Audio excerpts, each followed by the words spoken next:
بسم اللہ الرحمن الرحیم۔ تصور نبوت کے حوالے سے آج جس غلط فہمی کا ازالہ کرنے کی ہم کوشش کریں گے وہ حضرت سلیمان علیہ السلام کا وہ عسکری اقدام ہے جنہوں نے ملکہ سبا کے خلاف کیا۔ ہمیں یہ معلوم ہے کہ حضرت سلیمان نے ایک موقع پہ ملکہ سبا کو خط لکھا اور اس خط میں انہوں نے یہ کہا کہ سرکشی چھوڑ دیں اور آتونی مسلمین، میرے پاس مطیع و فرمانبردار ہو کے حاضر ہو جاؤ، جس کا دوسرا مطلب یہ تھا کہ وہ ملکہ سبا کی جو انڈیپینڈنٹ سلطنت تھی اس کو ان کو انہوں نے برقرار رکھنے کی اجازت نہیں دی۔ اب سوال یہ پیدا ہوتا ہے کہ حضرت سلیمان کو یہ حق کیسے حاصل ہوا کہ انہوں نے ملکہ سبا کو یہ کہا کہ وہ ان کے زیر نگیں آ جائیں۔ جو لوگ اس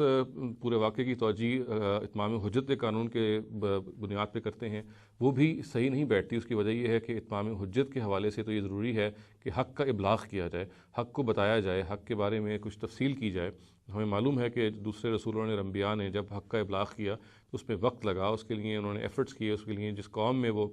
ان کو حق کا ابلاغ کرنا تھا وہاں وہ گئے اور وہاں جا کے انہوں نے یہ سارا معاملہ کیا۔ یہ ظاہر ہے کہ یہاں صورتحال نظر نہیں آ رہی۔ پھر یہ بھی ہے کہ ان کو جب بلایا گیا تو یہ بھی معلوم ہے کہ ان کی جو قوم ہے وہ شرک پر مبتلا تھی، اور ہمیں یہ معلوم ہے کہ اتمام حجت کے بعد عام طور سے مشرکین قوموں کو مٹا دیا جاتا ہے، ان کو زندہ رہنے کا حق نہیں دیا جاتا۔ یہاں اس کے برعکس یہ نظر آ رہا ہے کہ ان کو یہ کہا جا رہا ہے کہ اگر تم مطیع و فرمانبردار ہو کے آپ ان کے پاس آ جائیں، یعنی سلیمان کے پاس آ جائیں، تو باج گزار بن کے ان کے تحت رہ کے ان کو زندہ رہنے کا بھی حق دیا جائے گا، ان کو ہرگز مٹایا نہیں جائے گا۔ تو یہ بھی قانون اتمام حجت کے اصول پہ ایکسپلین نہیں ہوتا۔ قانون اتمام حجت جس کا حوالہ ہم جگہ جگہ اپنے لیکچرز میں دیتا رہا ہوں، اس کی بنیادی جو بنیاد ہے وہ یہ ہے کہ اللہ تعالیٰ دنیا میں حق کو واضح کرتے ہیں رسولوں کے ذریعے سے، اور پھر دنیا میں جزا اور سزا کا فیصلہ کرتے ہیں، اور یہ جزا اور سزا کا جو فیصلہ یہ اللہ تعالیٰ اپنے خود ہاتھوں میں لے کے یہ معاملہ کرتے ہیں، اس کا کسی انسانی قانون سے کوئی تعلق نہیں۔ یہ پورے کا پورا واقعہ یہ اس اصول پہ بھی ایکسپلین نہیں ہوتا۔ چنانچہ اس کی جو ایکسپلینیشن زیادہ پروبیبل ہے، زیادہ قرین قیاس ہے، وہ ہے جو استاد گرامی جناب جاوید احمد غامدی نے اپنے ایک شذرے میں بیان کی ہے۔ انہوں نے یہ بتایا ہے کہ جو ذریت ابراہیم ہے، یعنی حضرت ابراہیم کی جو ذریت ہے، ان کی جو اولاد ہے، وہ بنیادی طور پہ ان کے ساتھ اللہ تعالیٰ کا ایک خاص معاملہ ہے اور ایک خاص وعدہ ہے، اور وہ یہ ہے کہ اگر وہ حق کو بے کم و کاست بالکل قطعیت کے ساتھ اس کا ابلاغ کریں گے تو اللہ تعالیٰ تکوینی طور پہ ان کو دنیا کی امامت بخشے گا، اور اس کے نتیجے میں ان کو خود تو اقدام نہیں کرنا پڑے گا، یعنی ان اقوام کو، یعنی ضرورت ابراہیم کی قوم کو یا ضرورت ابراہیم کو خود کچھ نہیں کرنا پڑے گا، انہوں نے کوئی اقدام نہیں کرنا، خود اللہ تعالیٰ تکوینی طور پہ ان کو دنیا کی امامت پہ فائز کر دیں گے، اور باقی ساری جو قومیں ہیں وہ زیر نگیں ان کے رہیں گی۔ اور یہ جو ضرورت ابراہیم ہے ہمیں معلوم ہے کہ یہ بنی اسحاق، یعنی حضرت اسحاق کی اولاد، ان کو بعد میں بنی اسرائیل بھی کہتے ہیں، اور حضرت بنی اسماعیل جو حضرت اسماعیل کی اولاد ہیں، یہ دونوں ہی کو یہ وعدہ ان سے کیا گیا اور دونوں ہی ساتھ یہ وعدہ چلا آ رہا ہے۔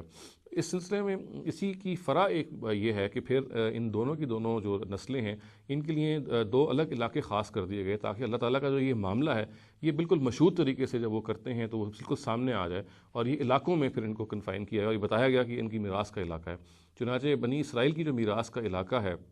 وہ فلسطین کو قرار دیا گیا، اور اس کے گرد و نواح میں جو کنعان کا علاقہ ہے، اور جزیرہ نمایاں عرب کا جو علاقہ ہے یہ بنی اسماعیل کے لیے خاص قرار دیا گیا۔ یہ وہ علاقے تھے کہ جس کے بارے میں اللہ تعالیٰ نے ان دونوں نسلوں کو خاص طور سے بسایا، اور یہ اس لیے ان کے لیے خاص کیا تاکہ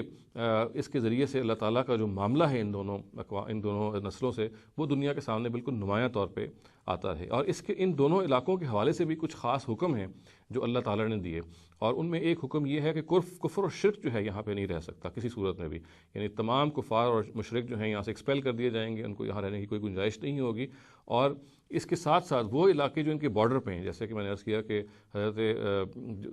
جو ملکہ سبا ہیں، یہ کنعان کا جو ایریا ہے، یہ جو فلسطین کا جو بارڈر لائن ایریا ہے، اس میں ان کی حکومت تھی۔ یہ ان کو حکم دے دیا گیا تھا کہ وہ، یعنی ایک تورات کی کتاب استثناء میں حکم موجود ہے کہ کوئی بھی کفر اور شرک کا حامل شخص جو ہے اس علاقے میں نہیں رہے گا، اور اس علاقے کی سرحدوں میں بھی کوئی بھی ملک جو ہے کفر و شرک پر برقرار نہیں رہے گا، الا یہ کہ وہ اسلامی حکومت کے باج گزار بن جائے، اس کے تحت آ جائے، تب اس کو الاؤ ہوگا، البتہ انڈیپینڈنٹلی ان کی کوئی حکومت نہیں وہاں قائم رہ سکتی۔ چنانچہ یہ اسی اصول کا اطلاق کیا گیا ملکہ سبا کے معاملے میں حضرت سلیمان نے، اور انہوں نے یہ کہا آتونی مسلمین کہ وہ چونکہ سرحد کا علاقہ تھا، ان سے انہوں نے کہا گیا کہ یہ ضروری ہے کہ تورات کے حکم کے مطابق جو بھی سرحدی علاقے ہیں وہ بھی ان پہ کوئی بھی ایسی حکومت قائم نہ رہے جو کفر و شرک پر مبنی ہے، سوائے اس کے کہ وہ مطیع اور فرمانبردار ہو۔ تو اسی اصول پہ حضرت سلیمان نے ملکہ سبا کو یہ لکھا، اور اسی اصول پہ وہ علاقہ جو ہے ان کو انہوں نے کہا کہ ان کے زیر نگیں آئے۔ چنانچہ یہ وہ توجیہ ہے جس کو ہم صحیح سمجھتے ہیں، اور جس کے بارے میں ہم سمجھتے ہیں کہ اگر اس کو پیش نظر رکھا جائے تو قرآن مجید کی اس تفصیل کو سامنے رکھتے ہوئے حضرت سلیمان کی جو توجیہ ہے اس اقدام کی، وہ بحسن خوبی واضح ہوتی ہے۔ اقول قولی ھذا واستغفر اللہ لی ولکم ولسائر المسلمین والمسلمات۔